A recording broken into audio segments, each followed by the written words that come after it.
Hey guys, welcome back to playing Across the Void, Book 1, Chapter 2. A tour of your ship reveals its beauty, but even with its grand size, your siblings can't seem to stop causing chaos. And they really need to, because I am not your dad. I am not your mother, so you guys need to straighten up. Cross the Void. Chapter 2, The Atlas.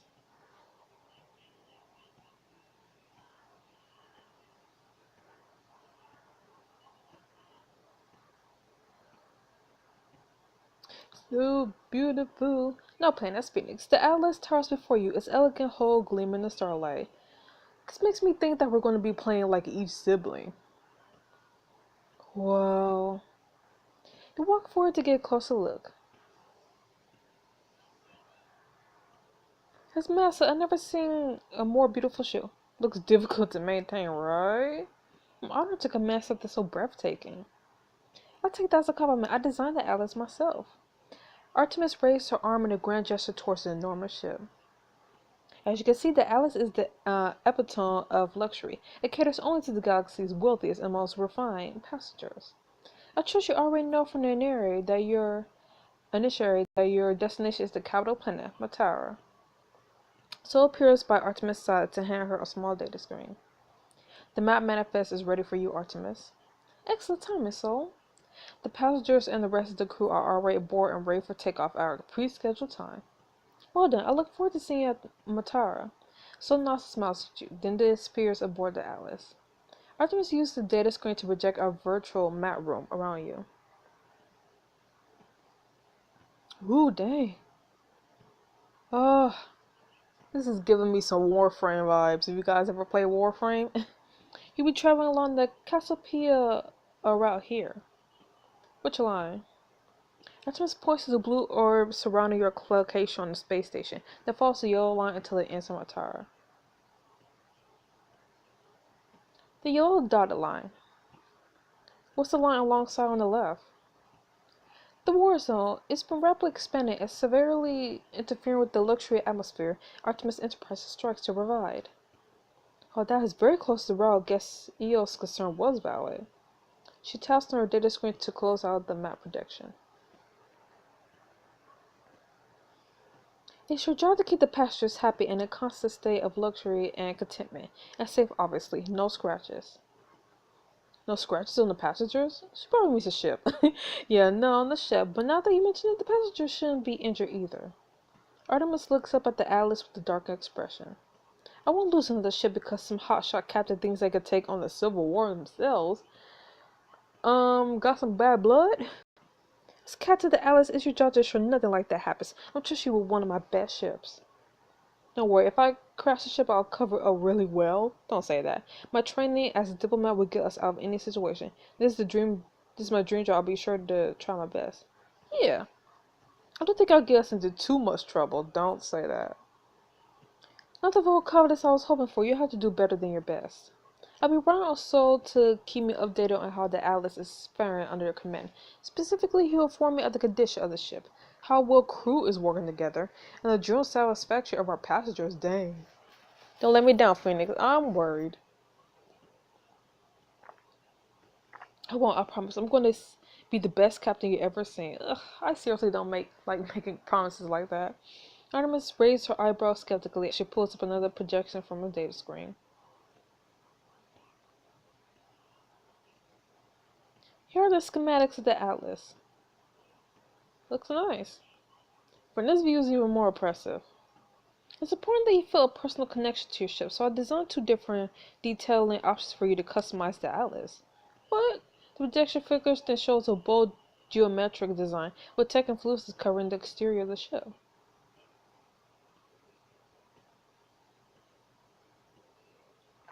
Here's your first detailing option. It radiates strength and stability. Dixie flickers again, revealing an elegant mix of curves and angles in the Art Deco style, encompassing the ship. Ooh. Let's just check a detail option. Inmates grace and nobility. Isn't strength more important? The detailing options disappear in a flash. So how do you want to make the Alice your own?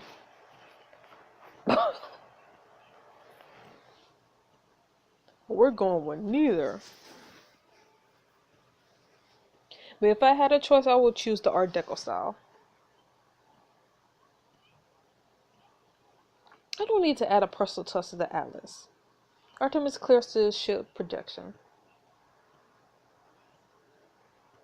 Phoenix, many of our pastors plan on attending the peace talk between the Vanguard and Juro on Matara. It's the reason you must travel alongside the Cassiopeia route as quickly as possible. That route is the only way to ride there in time. There must be no delays. Got it. When do we depart? Less than 10 minutes. The navigator of the Atlas will be showing you to the bridge. Good luck. And try not to end up like the other captains. It looks bad to have so many get themselves killed or fired.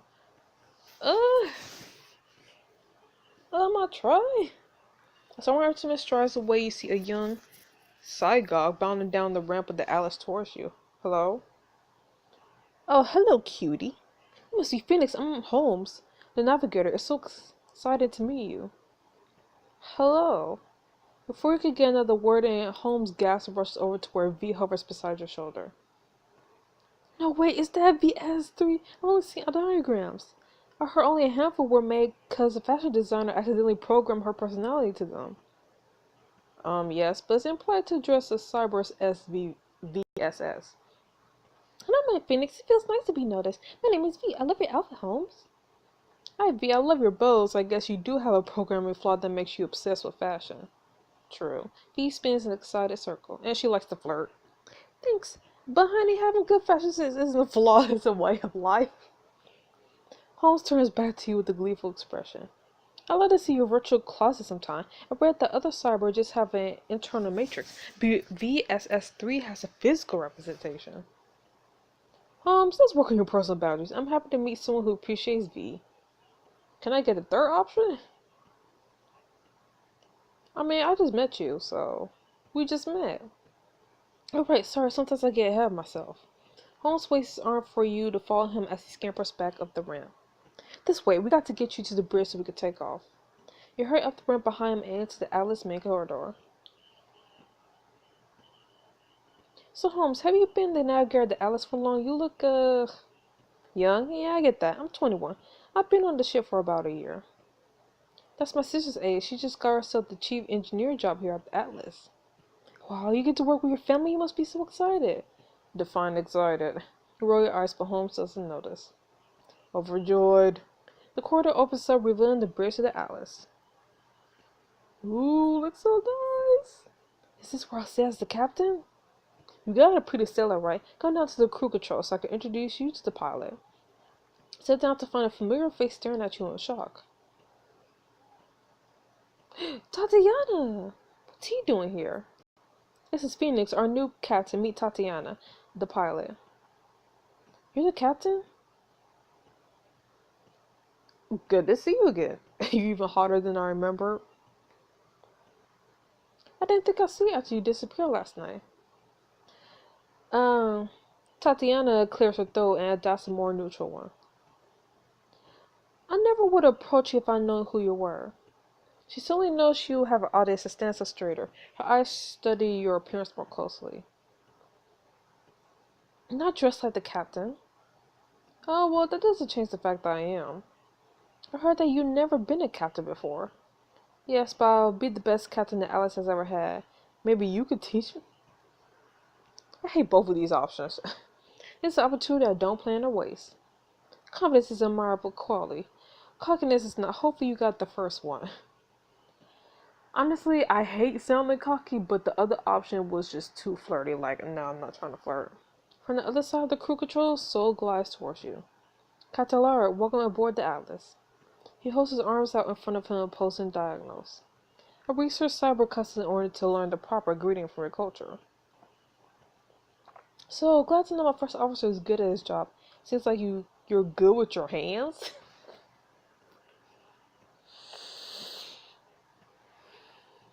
So raised his arms a little higher to try to cover his blush.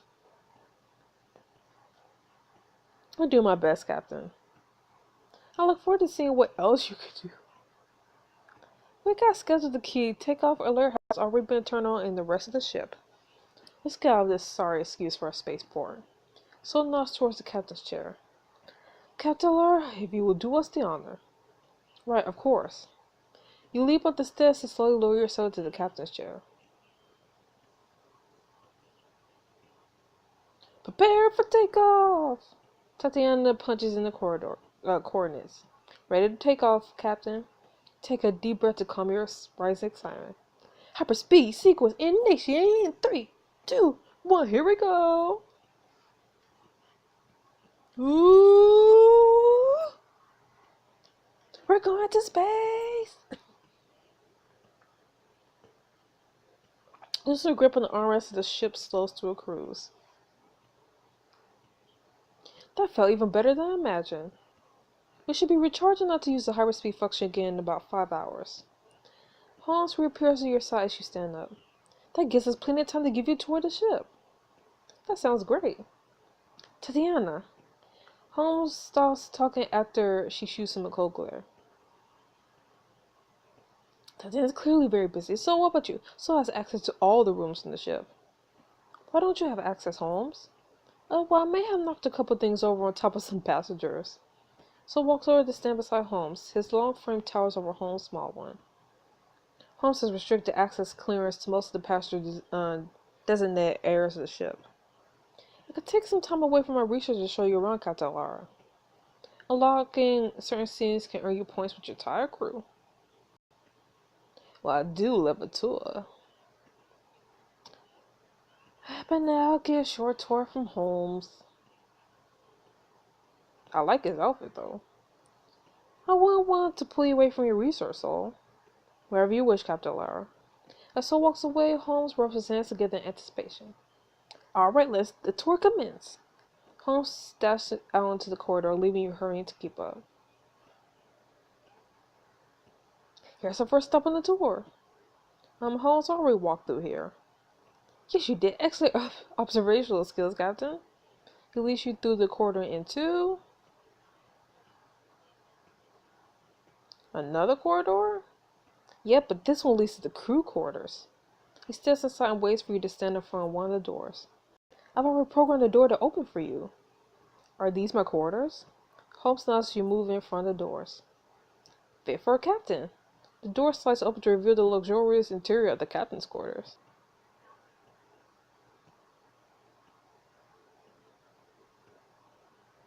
Not bad.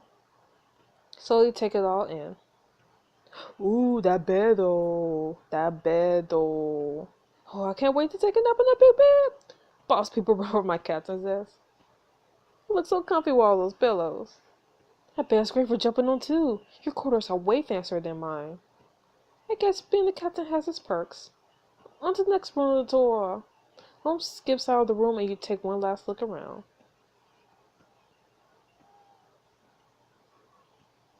The vast hangar bay stretches out before you, vaulted ceilings towering above the powered-down Marshall fighter ships. Welcome to the hangar bay. We put the really big cargo bay items in here too. It's kind of a combo hangar in the cargo bay. While this is... Your words are suddenly drowned out by the sounds of your brother and sister arguing. Here we go. What could you possibly need in the hangar bay, Pax? You don't own this part of the ship, Eels. Holmes securely shifts from one foot to another. I've got to go check something. Be right back. He runs out, leaving you with Eels and Pax. You march over to them. Eels, Pax, I'm disappointed in both of you. You two are so inconsiderate. You went behind my back to get on the Atlas. Wait. That's not why I meant. That's not what I meant. You never even consider my feelings. This is what you want. I didn't mean to talk about this. I meant to say something else. How in the galaxy did you get that impression? Told me to get my aftercare and get a good engineering job. What better place to stay out of trouble than here with you? This definitely wasn't what I had in mind. I didn't mean to say this. Pax ignores your response and turns to Eels with accusing finger. The real question is, what's he doing here? Me, I'm here to help Phoenix safe. He's going to keep Phoenix safe. He's going to need protection while in a war zone. Eel sits close to Pax and glares down at her. You guys are exhausting. At least my intentions are good. Who knows what kind of ulterior motive you have, Pax? I've heard enough. Eos is right. Pax has ulterior motives? Pax's point Eos is too controlling? You guys working out yourself. I love both of you, but this is exhausting. I can't spend my life trying to keep the peace between you two. He exhales slowly before continuing. This is never going to work. I want you both off my ship as soon as possible. Phoenix, please! The sound of Holmes shouting echoes through the hangar bay. Hatton, we need you in the passenger lounge immediately. A fight has broken out among the passengers. What? What? Why is everybody fighting? Hello? Choice you make impact your relationship with your crew, passengers, and even your allegiance in Civil War. Choose wisely. Initiate your status report. My allegiance, neutral, allies, good condition, crew, moderate morale, passengers, content. Wait, is that it? Really? This was a short chapter.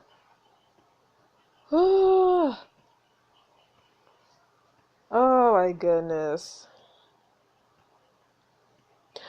Not so, but Eos and Pax is really getting on my nerves now. Like, their constant fighting is just so exhausting. Like I really don't need this on my ship, honestly. I wish to leave them both behind.